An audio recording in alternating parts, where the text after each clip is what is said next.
Good morning.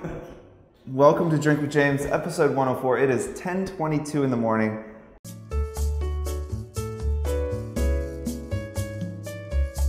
I know what you're thinking. You're an alcoholic. You're wrong. I'm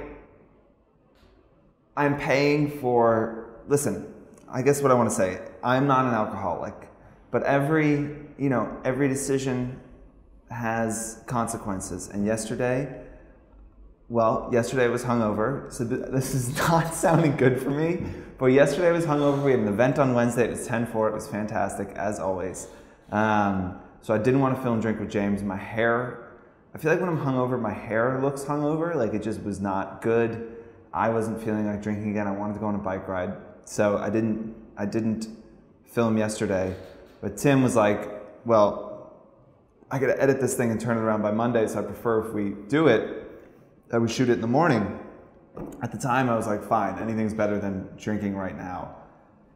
So that is how I am drinking a spritzer at 10:22 in the morning and doing Drink with James. That is my commitment to you. I don't like to day drink, and I certainly don't like to early morning drink.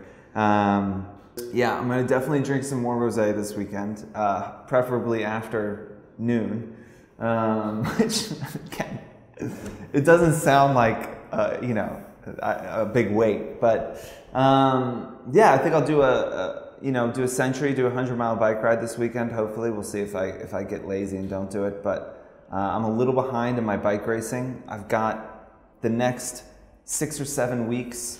I'm like going out of town here and there, but I'm decently consistently in New York on the weekends. So this is kind of like the only time I have all year to pretend to be a bike racer. So I'm going to lean into that. I'm going to try and lose a little bit of weight, much to my girlfriend's dismay, and just get like gross and gaunt, which is absolutely like where I would love to always be. So yeah, I'm just going to ride the bike until I can't really do it anymore. And then when I can't do it anymore, I'll call for a glass of rosé and I'll drink that until I fall asleep. So that's essentially my weekend plans. I might also buy some furniture. I have a furniture obsession. I love expensive furniture. I don't like cheap furniture. This isn't an obsession that just like goes across everything. But if it's something that's ridiculously expensive that I don't need, I am 100% into it. So I might go do some shopping for that as well. What kind of furniture are you for? I need a new coffee table. And who out there is an interior design blog? Maybe that can help me out. New York is small. My apartment is small. Finding a coffee table that works in a small space is not super easy. I also have a mix of materials. I've got a chrome and leather chair. I've got a like rust burnt orange like tweed couch, and right now a plexiglass peekaboo table. So there's a lot going on. So the material choice is quite important, and I am not an interior designer. So I find things like this to be difficult. So we'll see. But right now I can't find anything. Everything's too big for New York. It's impossible. So if you have any ideas, let me know. If you send me West Elm, I fucking block you. I do not own anything from West Elm. I will never own anything from West Elm. If you send me something from West Elm, you're canceled. Like, I'm blocking you. You can't watch the show. Our relationship is over. So I think. Is that a little extreme? Is that a little extreme? Yes, but listen, it's 10:30 in the morning. I'm drinking, so all bets off today.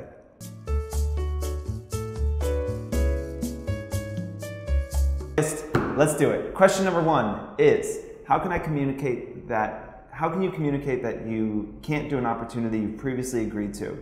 We're going to touch on this if you have an agent and if you do not have an agent.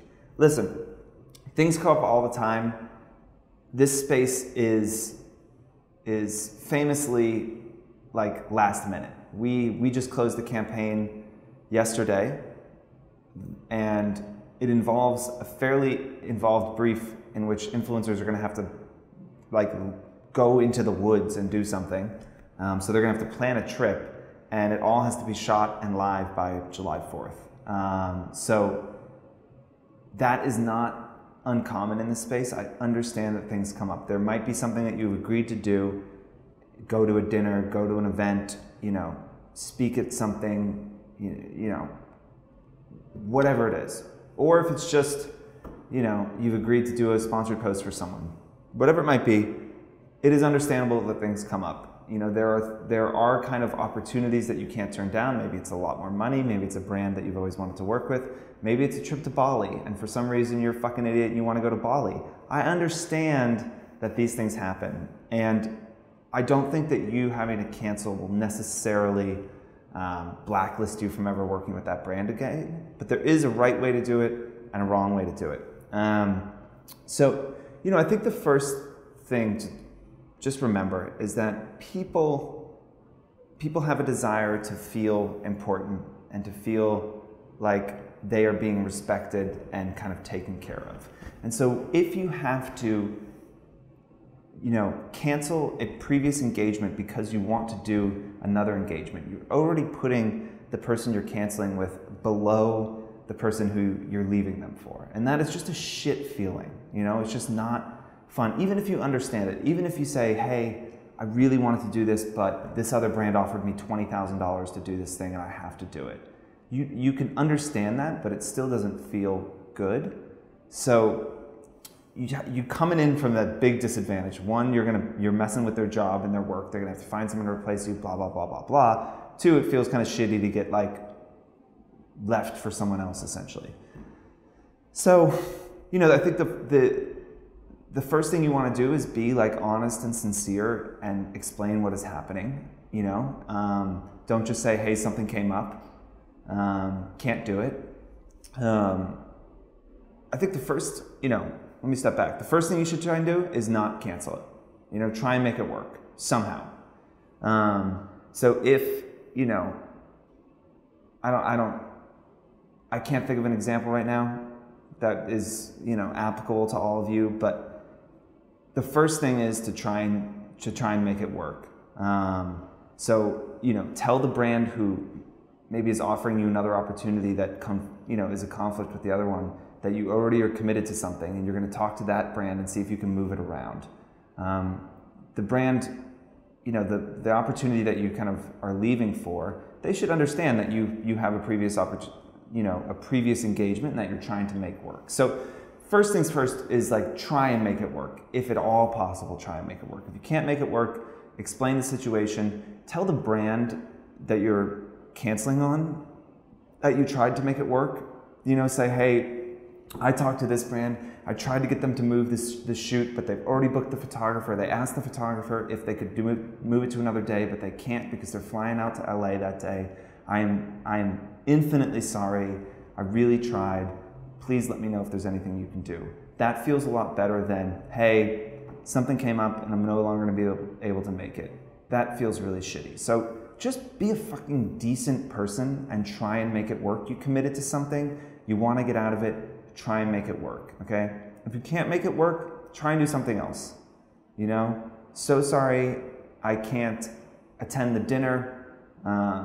You know, I'll give you guys, let's say it's a launch for a perfume, and it's a dinner with the founder and 20 influencers, and it's very exclusive, blah, blah, blah, blah, blah. So you can't come to the dinner anymore. You'd still love to support the brand.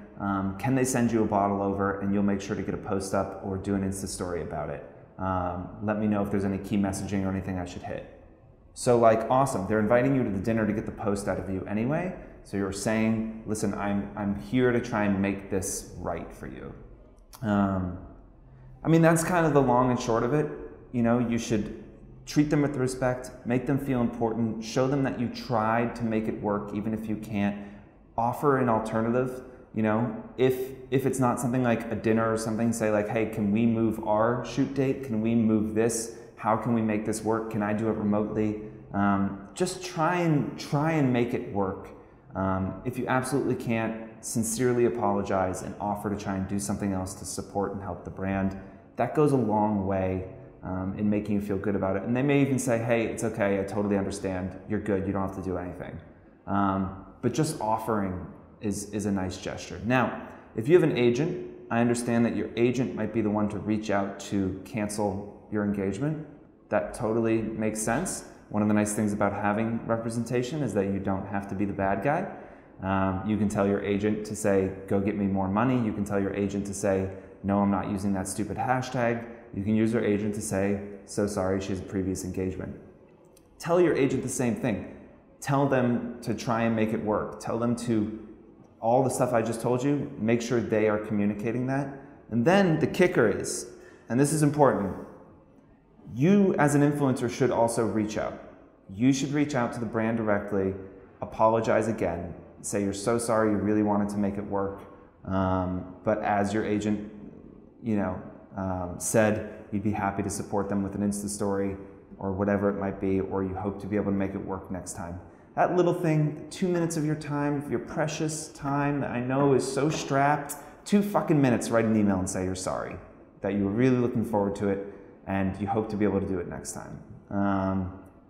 You're not that important and it's not that hard, so just fucking do it, Your agent is your mouthpiece, but you are your brand. And so if your agent writes a weird email that the brand finds to be rude, then you are seen as rude. That person is your mouthpiece. And if you're not telling them how to speak, if you're not telling them how to treat your potential clients or your current clients, then you're doing yourself a huge disservice. It's not that I look at every single email that goes out of this company, but if I see anything that looks weird or I don't like, the tone that I see on an email, we have a conversation about it, because everyone needs to be aligned on how you speak to people, and your agent and you should be treating every single opportunity with respect and gratitude, and if you cannot make it, with sincere regret and hope that you get to work together in the future. Easy thing to get right. If you get it wrong, it's really fucking annoying. I can speak from personal experience, and it is damaging to a level that it's probably hard to come back at. So, do better.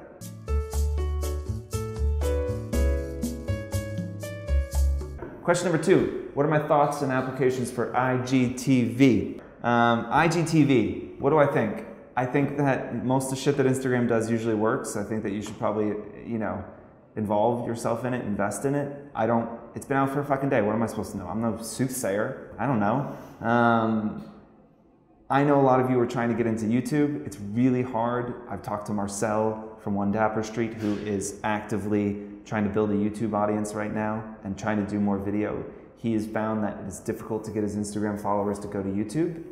He's building his kind of standalone YouTube audience. So I don't think in any way this is a replacement for YouTube currently. YouTube's value mostly is its search. It's the second biggest search engine in the world, next to Google. The search is powerful to a level that Instagram will just never be able to hit. You can find literally fucking everything. There's a video for literally everything.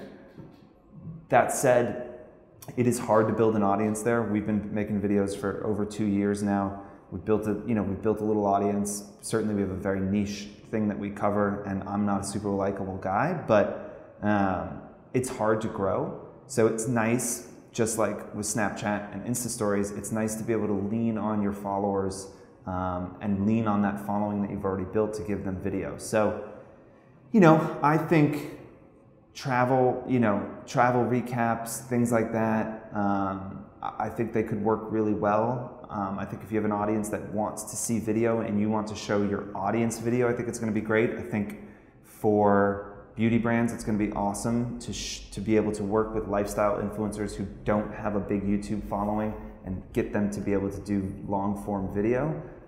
Because, as we said, people, once they're in Instagram, they don't want to leave the app. You're in the app, you want to stay in the app. So the ability to watch a 20-minute beauty tutorial on your phone, if that's what you're into, is great. It's a good play for Instagram. I'm excited to see where it goes. So far, I've seen a bunch of influencers just post, shit that they had laying around to it, because I think people are playing with it. We're going to throw up a couple Drink with James on there just to see what the hell it's all about. So hopefully, maybe we'll check back in a month and see kind of where we're at and see if there's any good applications and anything exciting. But you're an influencer. This is your job. You need to try these things. You need to give it a go. You need to see what you can do. Instagram is going to be pushing this really hard for the next few months, and so and not a lot of people are doing it. So you have this gap of a couple months where there's not a huge amount of content on this platform, and Instagram is desperately looking to fill it with content. So the chances of you getting seen are quite a bit higher. For instance, when Insta Stories launched, I think they were getting, on average, influencers were getting like 50% of their audience that was seeing their stories, because nobody was doing stories. Now, there are much more stories than there are static posts on Instagram, and that average has dropped down to like 9%. So the same thing will happen here. So get in early, start publishing shit, play around, experiment, let me know what works. I don't fucking know. Teach me something for once, Jesus.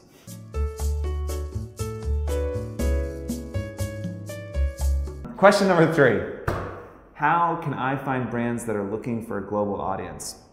I could be snarky and say, look for global brands, but I'm not going to do that, because it is really hard, because marketing budgets are split up by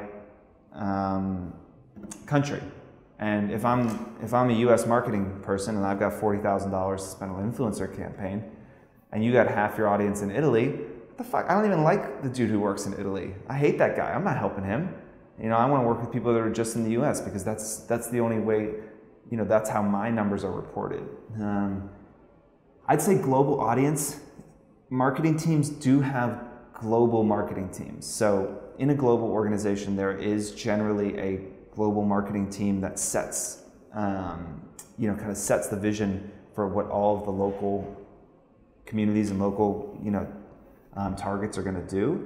I would think that you need to find those global brands and then find those global marketing teams. And if those global marketing teams are working on influencer initiatives, they will want those initiatives to kind of tee up what they're doing across all their local categories. So, you see like Gary Pepper, Vintage, right?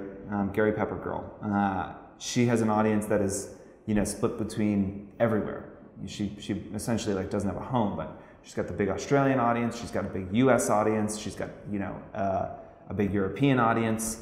So she's kind of spread out everywhere, and she does a lot of these big global pushes for Louis Vuitton and Chanel and Dior and et cetera, et cetera. Now, she is a rare bird, and obviously very good at her job, and all of us would emulate to be able to do what she does. But I would follow some of those girls, follow some of the big influencers who have a big global audience, see who they're working with.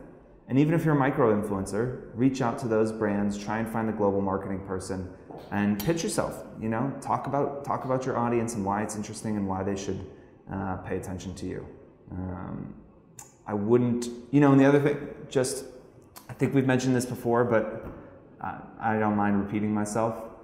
If it were me and I was an influencer, it was a 50-50, I was half, let's say, Italy, half US, I would, for brands that were specifically looking to work in a specific country, I would give a discount. And I would get ahead of their problem, and I would say, hey, look, I know my audience is half in Italy, and I think that is valuable to you regardless, but I understand that you control a US budget, and so that you want that budget to go to speaking to US consumers, and so I'm willing to come down on my rate and cut it in half to show you my value, and I hope that after that we can move back to my normal rate, but I just want to show you what I can do, and so I'll cut my rate in half. That's what I would do.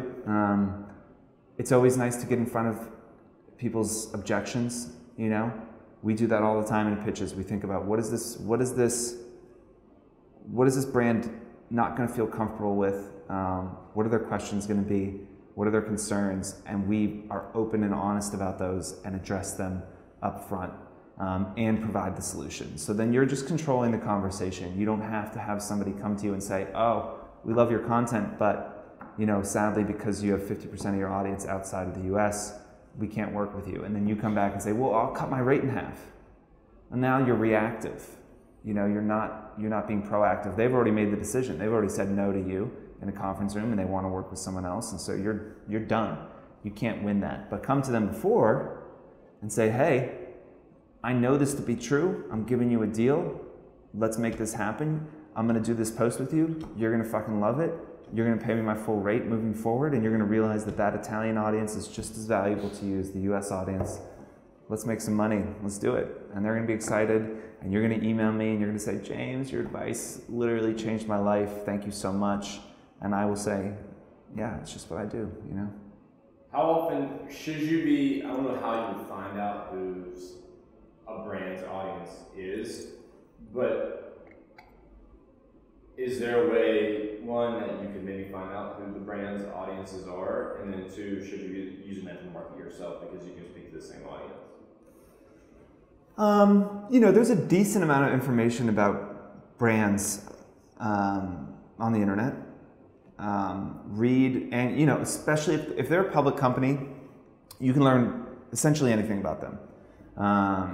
We've in pitches all the time, we've gone into annual reports for companies, and we've looked at their marketing budgets, and we've looked at what their CMO wrote about what their goals are. And it's definitely smart to come to the table with knowledge and be able to say, it's interesting that you say that you're only focused on the US, because I just read an interview with your CMO last week that said you were making a big push globally. Now what are they going to say? Educate yourself. Knowledge, it's not enough to just be able to take a nice photo and of your matcha. You need to, the thing that we have been talking about, and I think that we're going to continue to talk about over the next 6 to 12 months, is the hopeful swing to professionalism, to higher level of professionalism in the influencer space. And that does not just mean answering your emails on time and doing what you say you're going to do, but it also means educating yourself and treating the business side of this more like a job as well, and coming to those meetings with an understanding of who you're meeting with, what their goals are, what their problems are, and so you can position yourself as the solution to those problems. That's what every salesperson does. That's what every good marketer does. You got to do your research. So yeah, it definitely makes sense to learn a little bit about the brand and where their audience is and what their goals are. Did they just open a store somewhere? We get Women's Wear Daily, Ad Week, Ad Age, all those. I read an article on Women's Wear about a beauty brand making a push to digital. We send them an email today. Hey, saw you in Women's Wear today. Saw you're making the push to digital. We've helped your 50 competitors do this if you want to jump on board. So it's easy. Read for 15 minutes a day. You'll know a lot more about the space.